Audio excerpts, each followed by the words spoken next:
¿Cómo están? Bienvenidos a esta edición de Agenda Económica, 8 de la mañana con 4 minutos. Gracias por estar con nosotros para que revisemos juntos los temas más importantes del día, este miércoles 27 de marzo.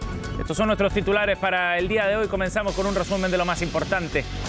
Les contaremos en este programa en detalle cuál fue el anuncio que hizo ayer el gobierno respecto a la Estrategia Nacional del Litio. Ayer finalmente se dio a conocer una decisión que es fundamental para abrir la cancha a la inversión privada en este sector y tiene que ver con las definiciones de aquellos salares que son estratégicos. El gobierno finalmente definió solo 2 salares, el de Atacama y Maricunga, donde el Estado tendrá la prioridad en el desarrollo, en la explotación precisamente de aquellos recursos del litio. Hay otros 5 donde habrá alianzas público-privadas más flexibles y otros 26 salares en los que habrá espacio exclusivamente para los privados. Podrán o no tener participación del Estado, dependerá más bien de los actores del sector privado que quieran invertir en ellos. Además, un 30% de la superficie de salares quedará en una red de protección a nivel nacional. Ya contaremos detalles sobre el anuncio que hizo ayer y los plazos también para que comience a operar la inversión privada en nuestro país. También les vamos a contar de un informe muy interesante que publicaron ayer desde el sector privado. La CPC, en conjunto con la Asociación de AFP y otros actores académicos, hicieron una serie de propuestas para combatir la informalidad en el mercado laboral chileno. Este tema, que aparece repetido como un asunto muy relevante en varios diagnósticos, en lo que tiene que ver en materia previsional, desde el punto de vista tributario también, entre otros, aparece como un asunto bien relevante, urgente para abordar, y acá hay una serie de propuestas para precisamente enfrentar este tema, combatir la informalidad y mejorar condiciones de trabajo y también previsionales. En la entrevista de hoy, en unos minutos, conversamos sobre este tema. Y nos vamos también a otro asunto, a revisar los detalles de los resultados de los multifondos. Claro, ya se conocen los resultados del mes de marzo, estamos pronto al cierre del mes y hay una tendencia bien clara, afortunadamente positiva, porque todos los multifondos, desde el más riesgoso al menos riesgoso, están rentando positivo en el tercer mes del año y varios de ellos están consolidando además un inicio de 2024 que ha sido súper favorable en el caso de los fondos más riesgosos, casi al borde de los 2 dígitos de rentabilidad. Les contamos en detalle en unos minutos también. Y por otro lado, vamos a hablar también sobre una serie de propuestas que se presentaron ayer en la mesa del royalty. Este fue una instancia convocada después de la promulgación de la ley de royalty que buscaba abordar cómo se puede hacer más expedito el trámite para la inversión de los proyectos mineros, cómo reducir los tiempos que están asociados a esos trámites. Bueno, ayer se dio a conocer una serie de propuestas también, medidas que buscan reducir fundamentalmente la permisología asociada al sector. Y puede ser muy relevante porque hasta en 1/3 se pueden acortar los plazos para proyectos que sabemos toman mucho tiempo en ejecutarse. Lo vamos a revisar también en minutos. Y nos vamos a los números del día. Antes de ir en profundidad con estos temas, revisemos qué está ocurriendo con los mercados a nivel internacional y las primeras señales del día que llegan con números mixtos. En el caso de Europa, con una subida de casi 1/3 de punto en el Eurostoxx. El Londres, en cambio, en terreno negativo, caída de 0,26% para la plaza británica. La caída más fuerte hasta ahora, eso sí, se registra en Hong Kong con 1,3% de pérdida.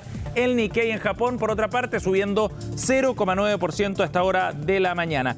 ¿Qué pasó ayer en la Bolsa de Comercio Local? El IPSA tuvo un cierre positivo, recuperándose tras las caídas del lunes, 6.520 puntos para el IPSA. El dólar, en tanto, llegó a los 979 pesos en el mercado local, de la mano de un cobre que está ahí tambaleando en los $4. A esta hora se está cotizando en mercados internacionales. Por último, la UF hoy tiene un valor de 37.064 pesos. Bien, 8:08 minutos. Nos vamos de inmediato entonces a profundizar en uno de estos temas. Ya les contábamos que la CPC convocó junto a otros actores del sector privado a una mesa para analizar el mercado laboral chileno y hacer una serie de propuestas para combatir la informalidad en el trabajo en nuestro país. Como les decíamos, es un diagnóstico compartido en distintos sectores de que hay que abordar este asunto. Vamos a conversar del tema con la vicepresidenta de la CPC, Susana Jiménez, nos acompaña a esta hora. ¿Cómo está, Susana? Bienvenida. Hola Sebastián, ¿cómo estás? Gracias por acompañarnos. Muy interesante este informe, Susana, porque mencionábamos que en varias discusiones públicas se repite esta idea de la necesidad de abordar la informalidad en nuestro país. Me gustaría primero, antes de ver algunas de las medidas que proponen, ¿cuál es el diagnóstico que tienen? ¿Cuán grave es este problema hoy día en Chile? Bueno, tal como tú señalas, es un problema que está poniendo en alerta a muchos sectores, Ujú. porque de alguna manera hoy día, claro, uno habla del 27% de informalidad, pero estamos hablando de 2,5 millones de personas. ¿Y por qué nos importa? Porque la informalidad normalmente está asociada a trabajos mucho más precarios.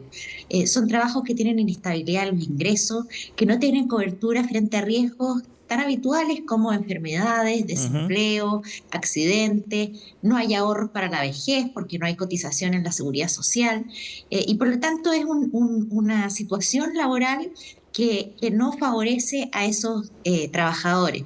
Por otro lado, también tiene un impacto en la economía en general. Ujú. Estamos hablando de que un alto nivel de informalidad hace que el crecimiento económico y la productividad sea menor, que las arcas fiscales también se vean mermadas porque hay menos recaudación al no haber pago de impuestos Claro. y más gasto porque obviamente después hay que entregarles los beneficios sociales, aun cuando no han sido contribuyentes a eso. Ujú.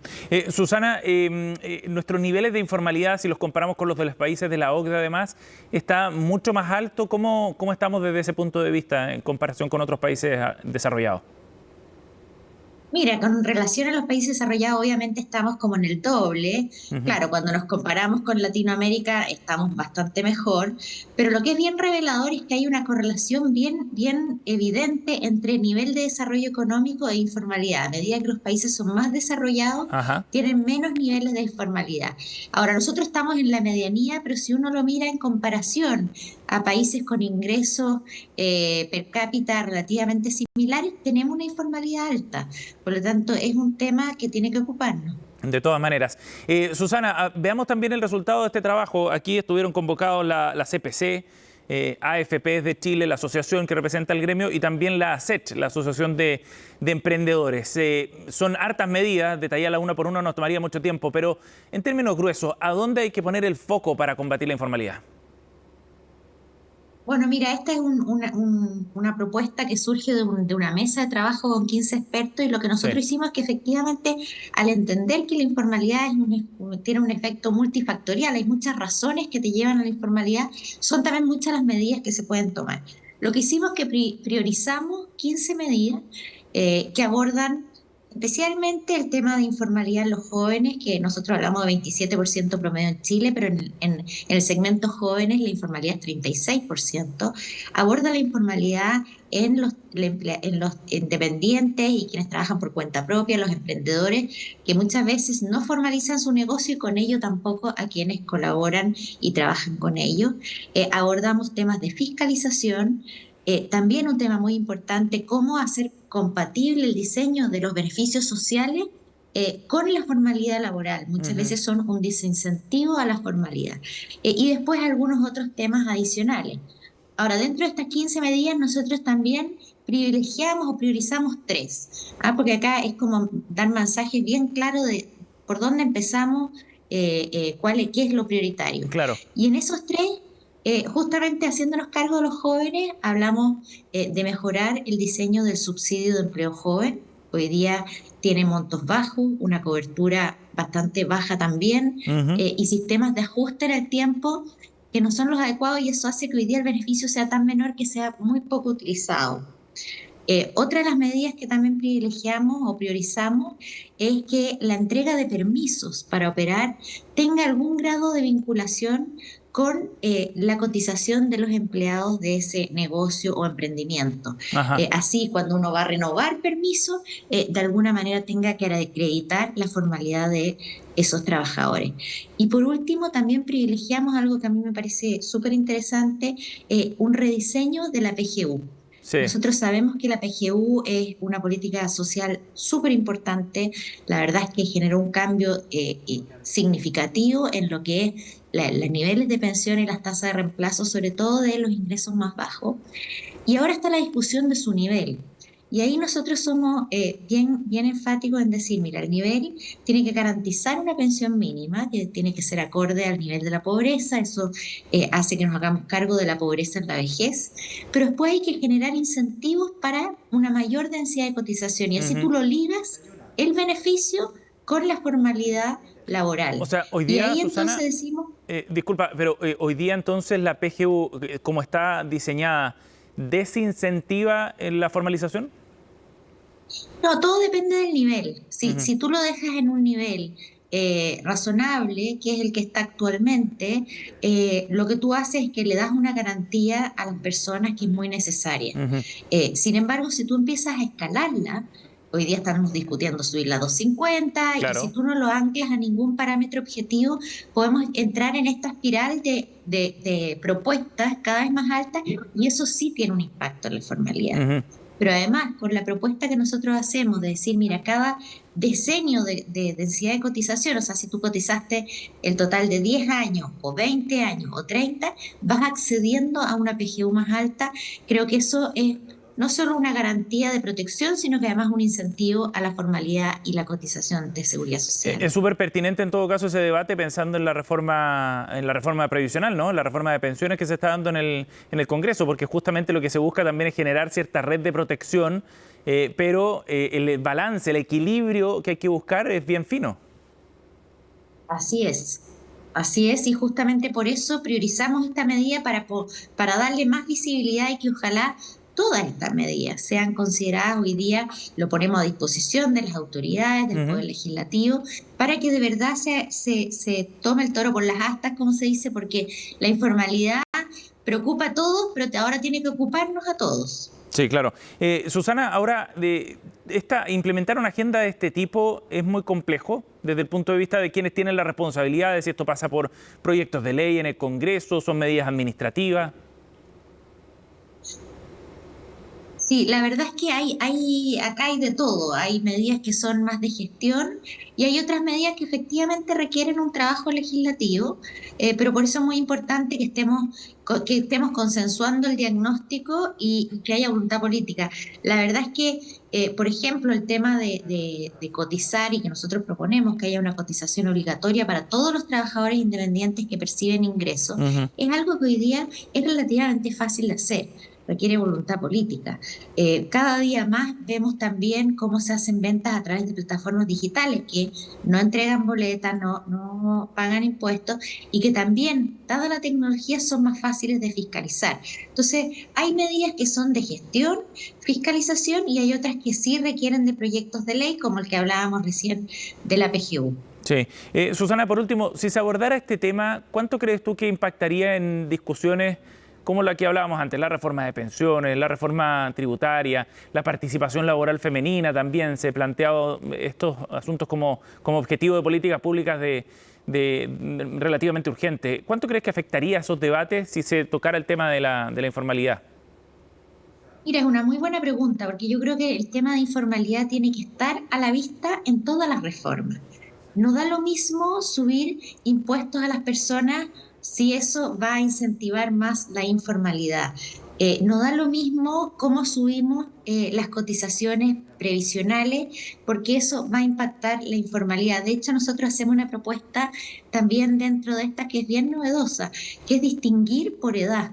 Porque normalmente la gente joven es una aproximación a ingresos más bajos y que por lo tanto las podrías castigar mucho con un alza muy significativa de las cotizaciones. Entonces puedes hacer una diferenciación etaria de la tasa de cotización y eso aumenta la formalidad. También en el tema mujeres, tú lo acabas de mencionar, dentro de nuestras medidas es ciertamente promover la sala cuna universal, es decir, que toda mujer que trabaja o padre que tiene la tutela de los niños tenga acceso a sala cuna, porque eso va a permitir que más mujeres entren al mercado formal. Hoy día este grupo también se ve mucho más afectado y sus tasas de informalidad son más altas porque tiene mucha más necesidad de flexibilidad y de trabajos más dentro de la casa, pero que es perfectamente factible si tiene con quién dejar a buen resguardo a sus hijos. Sin duda. Susana, gracias por conversar con nosotros sobre este tema, muy amable. Muchas gracias, gusto verte. 8:19, nos vamos a la pausa. Ya volvemos con más de Agenda Económica, no se vayan.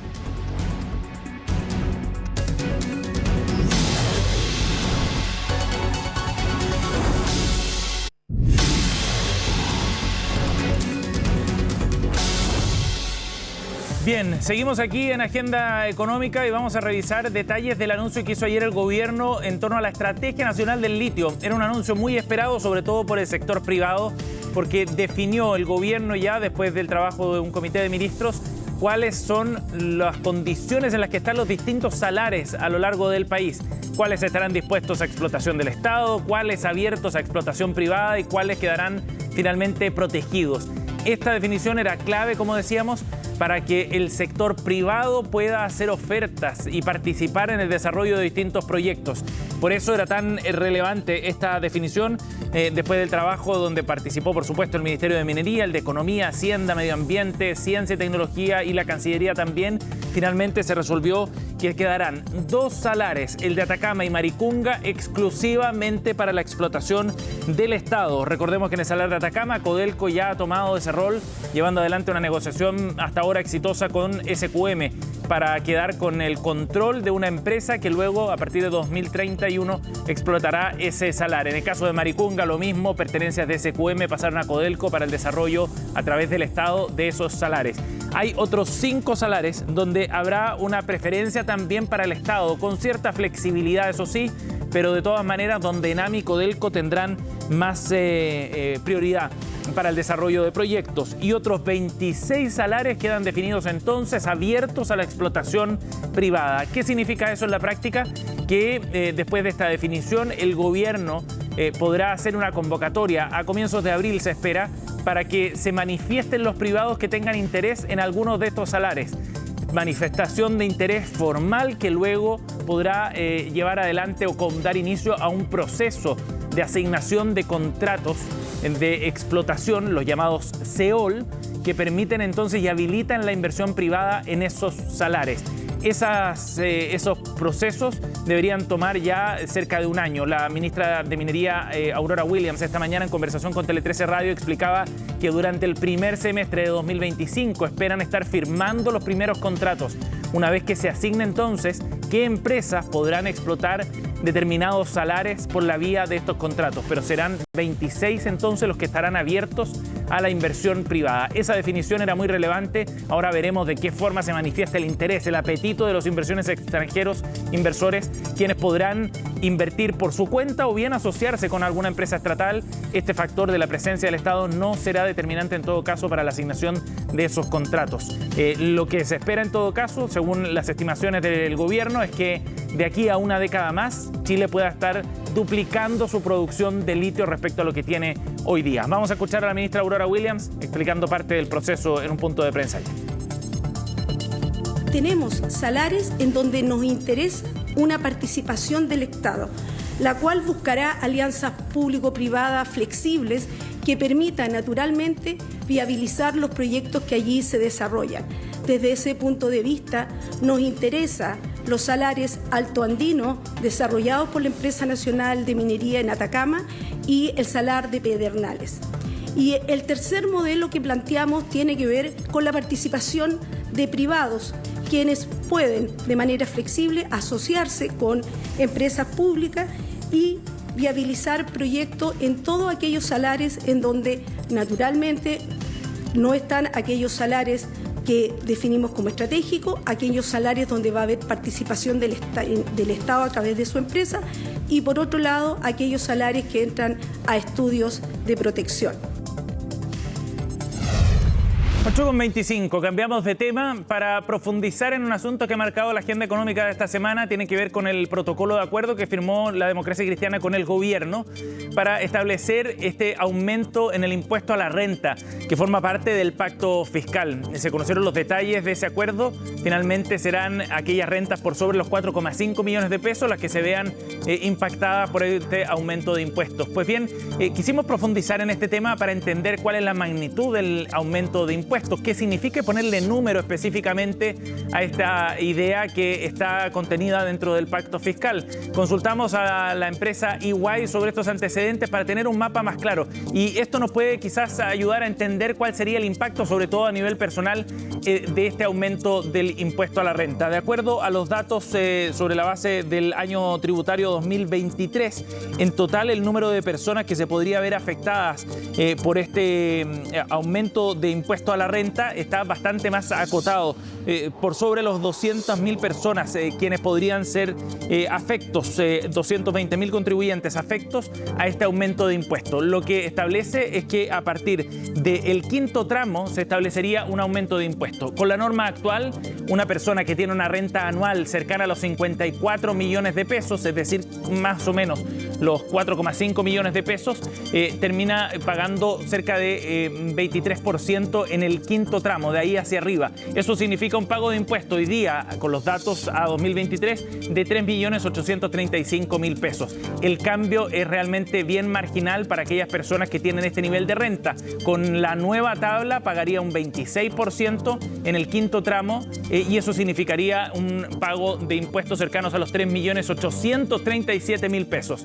En ese segmento, como decíamos, es bien poco porque el exceso de ingresos que tendría por sobre el umbral que da inicio al tramo es muy poco. Sin embargo, esto sí se va a notar en los tramos más altos, en aquellos que tienen mayores ingresos. Vamos a ver otra gráfica. ¿Qué pasa con una persona que tiene un ingreso cercano a los 10 millones de pesos? Estamos hablando de un porcentaje muy menor, por supuesto, de la sociedad chilena. Pero con la reforma actual, con una renta anual cercana a los 120 millones de pesos, el pago de impuestos supera los 24 millones de pesos, 24 millones y fracción. Pues bien, con la propuesta nueva, que no solo establece la creación de un nuevo tramo para aquellas rentas más altas, sino que acelera también cada uno de esos tramos, generando una mayor carga en la medida que va subiendo los ingresos, el pago con la nueva reforma sería superior a los 27.600.000 pesos. Hay una diferencia de 3.660.000 pesos aproximadamente en el pago de impuestos. Este ejercicio bien simplificado, aquí estamos asumiendo que la persona tiene como renta única su sueldo, que no tiene derecho a ninguna rebaja ni beneficio especial, y también está simplificado porque se calcula en UTM. Con ese ejercicio podemos dimensionar que la carga, sobre todo, de esta nueva tabla de impuestos estaría en aquellos tramos de mayor renta. Bueno, Bárbara Veloso, socia de consultoría en personas de EY, nos explicó cómo aplicaría esta medida en caso de que efectivamente se aplicara después del acuerdo. Y ella planteaba fundamentalmente que de esta manera entonces los tramos superiores, el cálculo se complejiza y el alza sería entonces mayor, sobre todo para aquellos que ganan más en nuestro país. Bien, y nos vamos por último, 8:28, a revisar detalles de los multifondos y los resultados consolidados hasta ahora, antes del cierre de marzo. Ya se puede hacer una estimación de cuál fue el rendimiento en el tercer mes del año, y son muy buenas noticias las que traen, afortunadamente. Después de un 2023 que había sido súper malo, los números en el inicio de este año van bastante bien. ¿Qué pasó en marzo en particular? El fondo A, fíjense, subió 1,37% durante el tercer mes del año. El más riesgoso logra el mejor rendimiento dentro de los 5 multifondos. El fondo B, por otra parte, subió 1,05%, el fondo C 0,85%, y los dos fondos más conservadores lo hicieron por sobre el 0,7%. Buena noticia sobre todo para el fondo E y el fondo D, que habían tenido algunos momentos bien duros, incluso pérdidas también en el inicio de este año. ¿Qué es lo que está pasando en todo caso? La fotografía más amplia. En los primeros 3 meses del año vamos a revisar una gráfica que nos muestra precisamente el detalle de las ganancias acumuladas. En el fondo A se nota mucho la diferencia. Ya va un 9,52% de rentabilidad positiva para todos aquellos que están en los fondos más riesgosos. Entonces ha sido un muy buen inicio de año.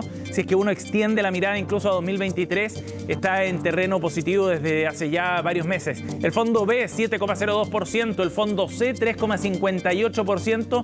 Lamentablemente el fondo D y el E muestran números bastante más negativos. El caso del D apenas en rentabilidad positiva, 0,07%. El fondo E todavía no se recupera de las pérdidas de los últimos meses, 1,02% negativo en el caso del Fondo E. Malas noticias para aquellos de menor, los que tienen fondos, digamos, de menor riesgo, que no han tenido los resultados esperados, sobre todo por el tipo de fondo en el que está invertido esos recursos. De todas maneras, la tendencia pareciera ser ya de cierta recuperación, incluso para los fondos que han perdido más en el inicio de este 2024. Bien, con esta información, 8:30, nos vamos. Gracias por acompañarnos. Esto ha sido Agenda Económica. Partimos Noticias Express en unos minutos con Frecia Soltov. Que tengan un buen día.